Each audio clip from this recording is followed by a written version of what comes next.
Hi! ஹஸ்பண்டுக்கு lunch வேண்டான்னு சொல்லிட்டா எனக்கு ரொம்ப ஹாப்பி தான். ஏன்றதை அப்புறமா சொல்கிறேன். இப்போ போய் ஸ்ட்ராங்காக ஒரு டீ குடிக்கலாமா? மழையாக இருந்தாலும் வெயிலாக இருந்தாலும் எனக்கு இஞ்சி டீ ரொம்ப பிடிக்கும்.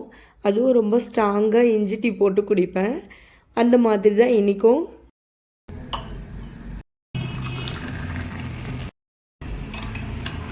எதுக்கு அந்த ஜாலினா கருவாடு தொக்கு தான் செய்ய போகிறேன். ஏன்னா அவங்க கருவாடு தொக்கு சாப்பிட மாட்டாங்க. எப்போ அவங்களுக்கு லஞ்ச் வேண்டாமோ அப்போ தான் நான் கருவாடு தொக்கு செஞ்சு சாப்பிடுவேன். முதல்ல கருவாடை நல்லா சுடு தண்ணியில் வாஷ் பண்ணி எடுத்துருங்க. அதுக்கப்புறம் எண்ணெயில் ஃப்ரை பண்ணி எடுத்துக்கிட்டு பூண்டு ஒரு 5-6 பல்லு இடித்து எடுத்துக்கோங்க. கருவாடு வறுத்த அதே எண்ணெயிலேயே நம்ம இப்போ தாளிப்பு ரெடி பண்ணிடலாம். கொஞ்சமாக வெந்தயம், கடுகு, பூண்டு, கருவேப்பிலை, அதுக்கப்புறமா வெங்காயம் குட்டி குட்டியாக கட் பண்ணி ஆட் பண்ணிக்கோங்க.